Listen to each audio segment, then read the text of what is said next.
So yesterday, GameStop announced that they're preparing a bid to purchase eBay. Now sit on that for a sec, because you did actually hear that right. I had to do a double and then a triple take to read it and make sure I was actually understanding this right the first time. Because in my mind, eBay is a much bigger company, so it would make more sense, naturally, that eBay would acquire GameStop. And all of that is correct. But that is not what's happening here. GameStop, a company worth about $11 to $12 billion, is preparing to make a bid to purchase eBay, a company worth about $45 billion. Literally 4 times its worth. And if that sounds weird, it's because it kind of is weird, but it actually does make sense. And most specifically, this is actually, if it goes through, going to change the TCG market a lot. And that's a lot of what this video is going to focus on, is kind of talking about TCGs. But just to generalize and start, both companies are a little bit old, and I would say both haven't modernized very well. I think eBay had a lot of issues with other companies such as Amazon coming in and taking a lot of their territory, whereas GameStop, a company based around video games, pretty much got ruined by the gaming industry itself. They started off by like buying and purchasing games, but I don't think most people use physical video games anymore. They just buy and download everything, which is bad for GameStop. And I think both companies have tried to modernize, and they're still around, so they're doing at least a decent enough job. But I wouldn't say either has done, apparently, very well. But talking about the money for this a little bit, GameStop apparently does have a lot more money than its market share. According to what we're seeing, which these are unofficial reports, GameStop itself probably has about $9 billion saved up that it could use as part of this acquisition, which would raise it to about $20 billion, which is still about half of what eBay is actually worth. So there's a few ways this could still work, though. GameStop has a lot of connections, especially in its board, and we're going to be getting back to that. That could make this a much more appealing offer. They could try to get other companies involved as part of the acquisition, and I think that's what has already happened. We'll get to that a little bit later. And then finally, GameStop can come up and say, if the acquisition goes through, we predict we're going to be making this amount of money, and we can pay you this at a later date. So you don't have to have it all up front, but it's kind of like a leveraged opportunity. And that's probably going to be part of the deal too, because at the end of it, you want money, right? And you could say we have a good board of directors, which is true, but it's not the same thing as just having actual money on hand. So why are they interested? Because it seems like GameStop and eBay are actually very different companies. And I thought that at first. But after thinking about it a little bit more, I actually think the companies blend together pretty well. I think their business models would actually fit. So GameStop, which started off with like new and used video games, has been changing to collectibles. You can go to their store, you buy and sell collectibles there. And this is something that makes a lot of sense with eBay being an online marketplace, right? So GameStop's ability to acquire and store collectibles actually matches really well with eBay's marketplace and their distribution system, right? And that's really important because that's something that GameStop doesn't have a lot of right now. It can move stuff between store to store, but it's not on the same level as eBay. So acquiring eBay would just be a much easier way for them to grow. And maybe we're kind of seeing where puzzle pieces are fitting together here. But this goes a lot further, especially for the TCG market. And this would affect other collectibles, of course, but we're mostly interested in TCG here. So just for like visibility, getting to money again, in 2025, eBay actually reported about $2.6 billion in sales just from TCG singles, right? So 2 things there. First of all, these are only in singles. They don't have data available for how much are from sets or from boxes or from packs. And we all know, especially just looking at Pokemon alone, people love buying really old packs. The singles are valuable, but so are the packs, so are boxes.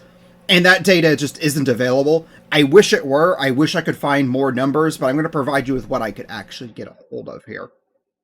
The other thing here is of that $2.6 billion, only about 800 million of that is from non-sports TCGs.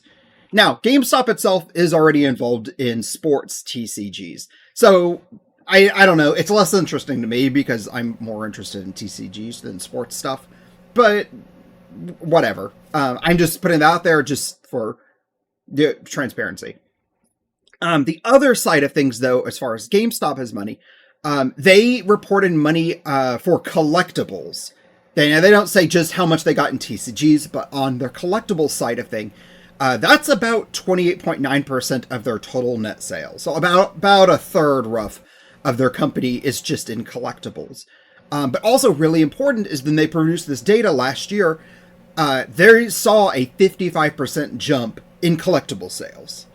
And that's massive. That is probably the fastest growing section of their business. So they're probably going to try to accelerate this, especially the way the gaming industry looks. I don't think GameStop is going to be gaming any ground for new games anytime soon. But let's finally get together about the TCG collectibles for why this works. Because the two companies together actually creates a very fluid system. That's really important. So, you may not know this.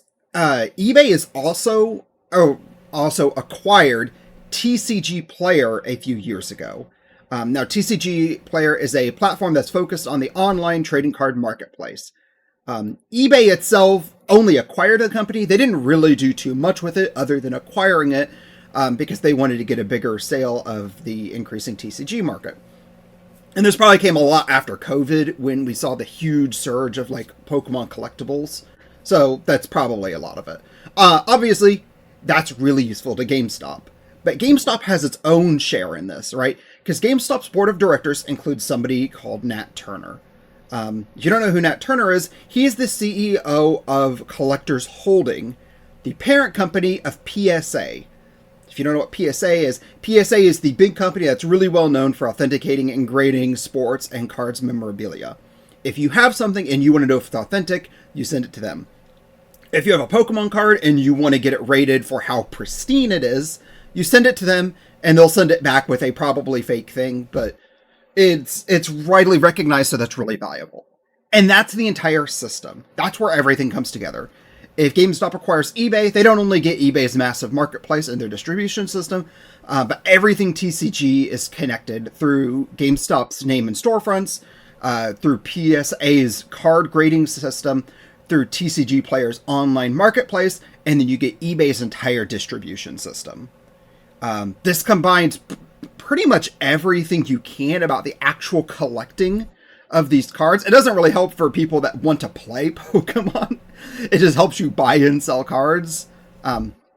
This also squashes what little competition these companies already have, which really isn't a lot, right? For each kind of step in this process, there's maybe two companies that are competing against each other, but not much, right? And this smooth system will probably thin out the market even more. I don't want to say it will completely monopolize it, but it's going to get pretty darn close. So maybe, just maybe, that's what is actually happening here. But also, to point out one last thing, the CEO of GameStop is also the founder of Chewy for pet sales. So maybe this all really means nothing. I don't know. This whole video is a little speculation. I threw in some numbers when I could, but we don't actually know until GameStop says more, and the bid hasn't even happened yet. We haven't heard anything from eBay about their interest, so yeah, that's kind of where we're at. It's slow, but it's at least interesting to think about. It's been fun kind of connecting the dots, so I kind of wanted to share what I found with everyone. But that's it. Do YouTube stuff. Let me know in the comments what you think. If you think this whole video is crazy, then just say that. That's okay. You're not going to hurt my feelings. Maybe. And then just like the video. I appreciate it. I'm at about 200 subs, so every +1 is still really nice. That's it. Thanks for watching and everything. I'll see you in the next video. Bye.